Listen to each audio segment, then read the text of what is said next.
Hey, Leon here. Today I'm gonna give you three things you absolutely must do before you go and you teach abroad, before you get on that plane, especially China. Ready? Thing number one, pack a medicine box. So often people come to China, they come to teach in China, they get sick and they can't get the medicine they need to get better. The medicine that's in China, it's there, but it's all Chinese. It's Chinese medicine. If you're gonna need painkillers, it's gonna be in Chinese. And if you're looking for Advil, Tylenol, Buckley's, Robitussin, you're not gonna find any of that here, unless you go to like an Western import store, which are pretty far and few in between. So if you just need it, then I would suggest you bring some yourself from America or Canada. Even if it's just like a small pack of painkillers or whatever medicine that you need, just in case of emergency. Depending on where you work, it's gonna come in handy. Now, if you work in a city like Shanghai, where there are Western malls nearby, then it's not that big of a deal. But if you work in Changchun, for example, depending on where you are, it might become a big deal, and you might not find what you need in case of emergency. Thing number two that you must do, you have to get your taxes in order. Now, if you're Canadian, you might decide to declare non-residency. That way you don't actually pay any taxes to Canada. Now, at the same time, you won't actually be able to contribute to your tax-free savings account or to your registered retirement savings plan. Okay, so you really have to decide, is the saving the tax worth it or not? Now, if you're an American, you might want to look into how the taxes work, because I understand that in some circumstances you have to still pay tax to the United States. And I know in another circumstance, for example, one of my colleagues runs a business. Actually, she's self-employed. And so what she does is she's actually able to write off a lot of her travel expenses while she's in China in her taxes.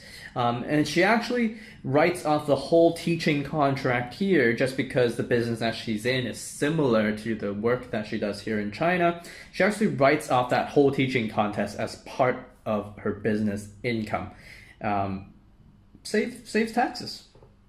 Thing number three, now you've probably heard of this already, but get a VPN. A VPN is a virtual private network. What that does is it actually protects you as you browse the internet, and it also allows you to bypass the Great Firewall of China. Now, in China, you can't go on Facebook, there's no Instagram, there's no Netflix, and you can't Google.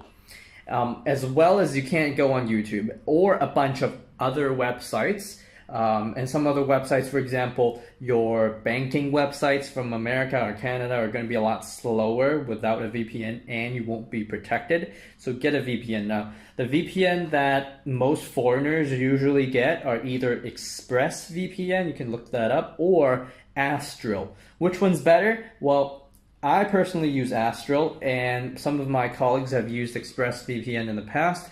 ExpressVPN is a little bit cheaper, but Astrill is definitely more reliable.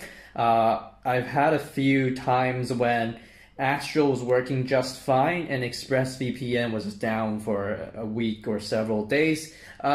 Things get kind of glitchy whenever like the Chinese Communist Party has like a big meeting or something. They like to put pressure on all the VPNs to perform not as well, but Astrill has been keeping up. Sometimes it's slow, but only occasionally. It never has broken down for me. ExpressVPN, like I said, does break down. Now, if you're interested in Astrill, I actually have a link down in my description. You can use that to apply. Now, another thing that I like about Astrill is that each account that you open and you pay for, you can actually connect up to 5 devices. Okay, so whether that's a computer, an iPad, or a phone, an Android phone, right, or any sort of tablet, so it can connect up to 5 devices. So between a family, you probably only need 1 account. So those are the 3 things that you need to do, must do before you come to China. Number 1, medicine. Number 2, get your taxes in order. Number 3, get a VPN before you get on the plane. And number 4, I'm gonna give you a bonus. Bring a pack of tissue. You won't regret it. You know those small packs of tissue? Like those tiny packs of tissue? Just bring a pack. I promise you won't regret it. Just trust me on this one. Alright, so those are the 4 things that you need to do before you come to China, before you get on that plane. If you like the video, hit the like button, subscribe, leave a comment below if you think I missed anything, okay? And if you have a video idea, feel free to shoot me a message, and have a nice day. Bye-bye.